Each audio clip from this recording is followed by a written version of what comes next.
বলছি, উম, মনে করুন তার মানে ওনারা টপিক চুজ করে দিল। তো ব্যাপার হচ্ছে আমি সেই টপিকটা সিলেক্টও করলাম, মানে আমি করতে গেলাম। তো সেই টপিকটা হয়তো আমি ভালোভাবে মানে যদি ওনারা আর কি টপিকটা দিয়ে দেন, তারপর আমি তো সেইটা মানে আমি যেটা নিজের পছন্দ মতো করে গেছি, সে মানে এত সুন্দরভাবে তো আর ভালোভাবে প্রেজেন্টেশনটা হবে না, মানে সেটা তো ওনারাও জানে। তো আমি যদি মেইন টপিকটা বুঝিয়ে দিই তাহলেও তো হবে। হ্যাঁ হ্যাঁ আচ্ছা, ঠিক আছে স্যার। দেখি। এখন আমি যদি একেবারেই না জানি বিষয়, তাহলে আমি বলতে পারি তো যে আমার লেসন প্ল্যান করা নেই। না না, ধরুন ধরুন আপনার কাছে আনকমন একটা টপিক পড়ে গেল, ঠিক আছে? আনকমন হ্যাঁ। একটা টপিক পড়ে গেল যেটা আপনি কিছু করতে পারবেন না, কিন্তু ওই টপিকটা শুরু করার আগে একটু পজ নেবেন। হ্যাঁ, পজটা কেন নেবেন? যে উনি অ্যাকচুয়ালি এই কথাটা বললো, এই কথাটা যে বলার মাধ্যমে উনি আমার কাছ থেকে অ্যাকচুয়াল কি জানতে চাইছেন, ঠিক আছে? তখন ওনার সাথে একটু কথা বলে নাও যে স্যার এই টপিকটা এইভাবে দিলে সুবিধা হবে না, কোন ভাবে দেবো, মানে আমি একটু কনফিউজ আছি, আমি কোন ভাবে দেবো। মানে ওনার কাছ থেকে না অ্যাকচুয়াল তুমি যে টপিকটা উনি বলেছে আর তুমি ডিসকাস করতে চাইছো, ঠিক আছে, এর মধ্যে একটা কমিটমেন্টে আসা।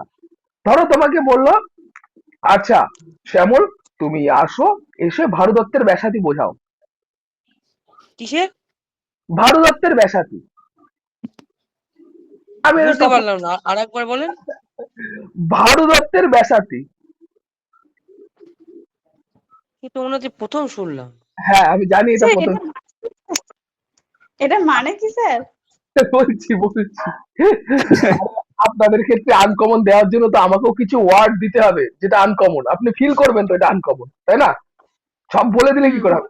আচ্ছা, ভানু দত্তের বেশাতি হচ্ছে, এটা একটা একটা ভদ্রলোক ছিল, বুঝলেন তো? এটা ভানু এটা দত্ত।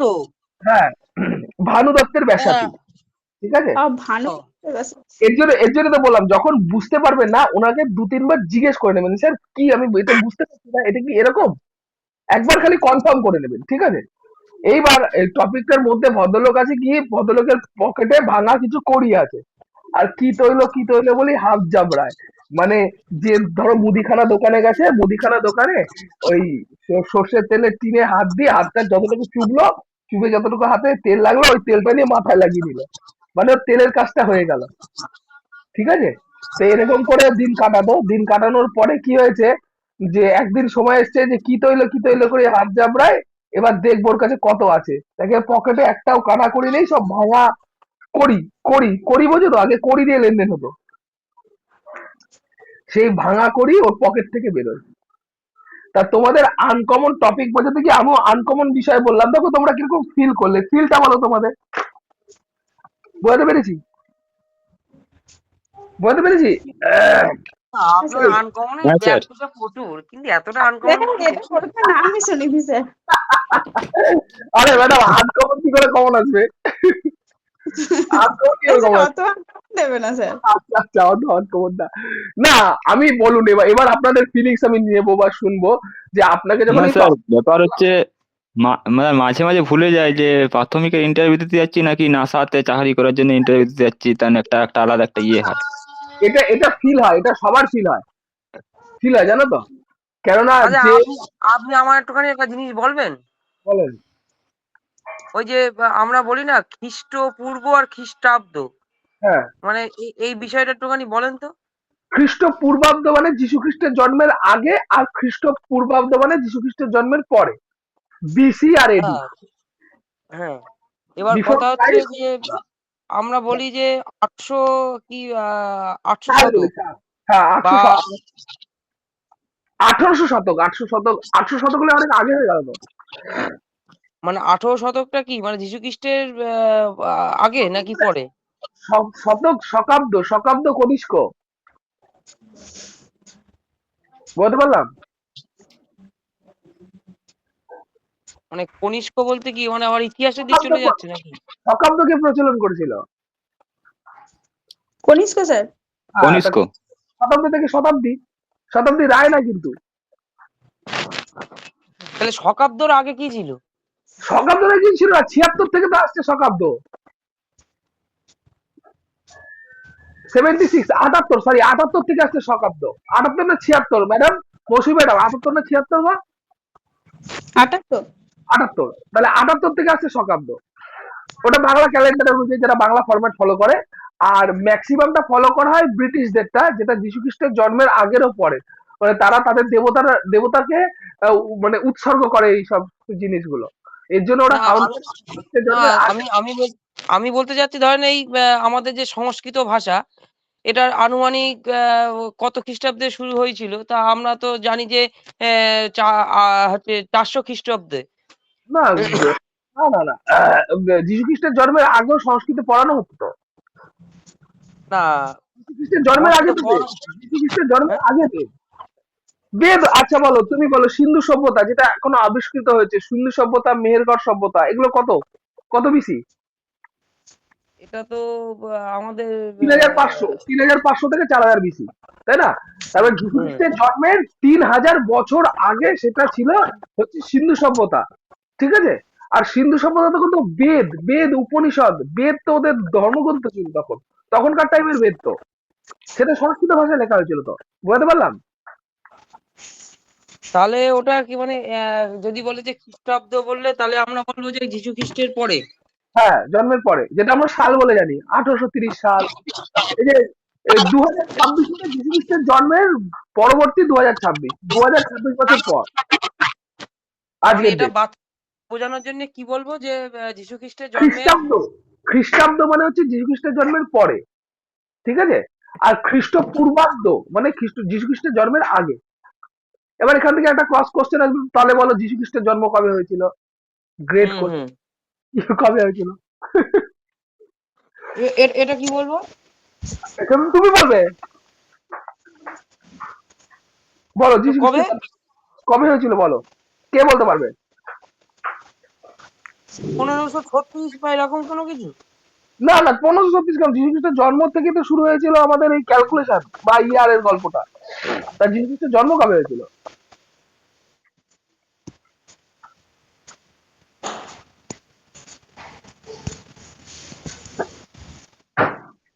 যীশু খ্রিস্টের জন্ম কি জানো ওই 1100 শতকের পরে। বলো কি হতে পারে?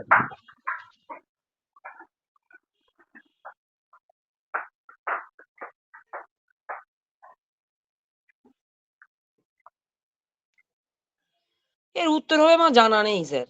আরে আমি 24শে ডিসেম্বর তো। পরবর্তী জেনে নেব। 24শে ডিসেম্বর মানে 23শে ডিসেম্বর হিসেবে ধরি।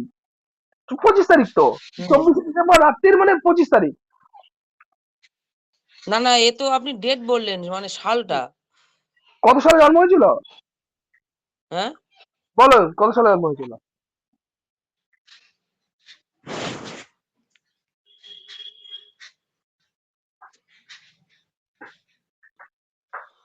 বলতে পারবে? জানি না তো। আচ্ছা, যীশু খ্রিস্টের জন্ম যেটা হয়েছিল, মানে যেটা এখনো মতান্তর রয়ে গেছে, ঠিক আছে? এখনো মতান্তর রয়ে গেছে, সেটা 4 থেকে 6 বিসি, বিফোর ক্রাইস্ট, ঠিক আছে? 4 থেকে 6। হ্যাঁ, 4 থেকে 6, এই যে তুমি বললে না খ্রিস্টপূর্ব 4 থেকে 6 সালের মধ্যে। তার মানে ওই যে সংস্কৃত ভাষার সৃষ্টি হয়েছে 400 শতকের দিকে তার মানে ঠিকই আছে। 400 শতক, হ্যাঁ, শতক তো হবেই তো, খ্রিস্টপূর্বাব্দ তো 4000 হবে, 4000 তো মানে যীশু খ্রিস্ট। এখন বলো। এখন থেকে হয়তো 4000। না না না না, যীশু খ্রিস্টের জন্ম যবে থেকে হয়েছিল তখন থেকে 4000। কেন? যীশু খ্রিস্টের জন্ম খ্রিস্টপূর্বাব্দ 3 থেকে 4000 বছর আগে সিন্ধু সভ্যতা আবিষ্কার হয়েছে।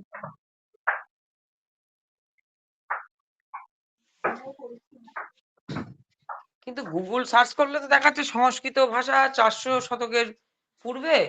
তারপর হচ্ছে তার আগে ছিল বৈদিক ভাষা, তারপরে হচ্ছে অপভ্রংশ, হুম। মাগধী অপভ্রংশ, তারপর অবহট্ট। এইভাবেই তো এবার এবার যে এবার আমি তোমাকে আমি আপনাকে ডিটেলসটা বলি, তাহলে আপনি ডিটেলসটা হয়তো ভালো বুঝতে পারবেন। বলবো? বলেন। এই যে খ্রিস্টাব্দ, এইটা ক্যালকুলেশনটা শুরু হয়েছিল তো 1 2 না, 4 6 থেকে। কেন? যীশু খ্রিস্ট যখন 4 6 বছর আগে, তখন তার মধ্যে যেটা ঈশ্বর আছে সেটা মানুষ ফিল করে। মানে শুধু 4, কিন্তু শুধু 4 শুধু 6। এই যে এখন 2026 যেটা, সেটা শুধু 4 শুধু 6। ঠিক আছে? হুম। তিনি তখন জন্মগ্রহণ করে। এবার যীশু খ্রিস্টের জন্ম হয়ে গেল। এবার যীশু খ্রিস্টের জন্মের পর থেকে এখন আমরা 2026 পর্যন্ত চলে এসেছি। হলো? এইবার যীশু খ্রিস্টের, খ্রিস্টপূর্ব 400 শতকের দিকে হচ্ছে সংস্কৃত, হ্যাঁ, খ্রিস্টপূর্ব 800 শতকের দিকে মাগধ অপভ্রংশ। না না না, ওটা আরো আগে হবে। কোন বইয়ে পড়েছেন একটু লাইনটা বলেন বইয়ে? আমার বই না স্যার, আমি এই গুগল থেকে সব সার্চ করে করে পড়ি। হ্যাঁ, সার্চ করে করে পড়েন, ঠিক আছে, কিন্তু ব্যাপারটা হচ্ছে দেখেন, আমাদের যেটা হিসাব, যেটা আমরা বইয়ে পড়েছি ছোটবেলায়, সেটা হচ্ছে যীশু খ্রিস্টের জন্মের 3 থেকে 4,000 বছর আগে হচ্ছে সিন্ধু সভ্যতা আবিষ্কার হয়েছে। তারও আগে মেহেরগড় ছিল, তার আগেও মায়া সভ্যতা ছিল। মায়া সভ্যতায় কোনো নিদর্শন এখনো পাওয়া যায়নি বলে বুক ফুক সেরকম নেই, কিন্তু আমাদের সিন্ধু সভ্যতা যতটা আবিষ্কার হয়েছে, মানে 20% যেটুকু আবিষ্কার হয়েছে, তার মধ্যে থেকে যে পুস্তক বা বই, যে লিপিগুলো আবিষ্কার হয়েছে, সেটা দেখে ওটা আইডিয়া করা যায় ওটা অত সাল, যে যীশু খ্রিস্টের জন্মের 3 থেকে 4,000 বছর আগে সিন্ধু সভ্যতা। যাক, এর কোনো পার্টিকুলার কোনো মানে সে নেই, মানে যা হচ্ছে হয়ে যাক, এরকম একটা অবস্থা। যা হচ্ছে হয়ে যাক না, ব্যাপারটা হচ্ছে যীশু খ্রিস্টের জন্ম হচ্ছে 25শে ডিসেম্বর, আর সেটা হচ্ছে খ্রিস্টপূর্ব 4 থেকে 6 সালের মধ্যে ধরা হয়। আর নেক্সট কোশ্চেন আছে, এরকম কোশ্চেন আসবে না, যীশু খ্রিস্ট তো আসবে না। হুম। শুধু আপনাকে জিজ্ঞেস করবে খ্রিস্টাব্দ আর খ্রিস্টপূর্বাব্দ, এর মধ্যে পার্থক্য করে বোঝান। তুমি তখন বলে দেবে যে খ্রিস্টপূর্ব মানে যীশু খ্রিস্টের জন্মের পরে, আর খ্রিস্টপূর্বাব্দ মানে যীশু খ্রিস্টের জন্মের আগে, আর খ্রিস্টপূর্বাব্দ মানে যীশু খ্রিস্টের জন্মের পরে। ব্যাস, অ্যান্সার শেষ। হুম। আর ডিটেল হুম। করবো না। আচ্ছা মৌসুমী ম্যাডাম, চলেন আসেন, ডেমো টিচিং শুরু করেন 1 নম্বরটা।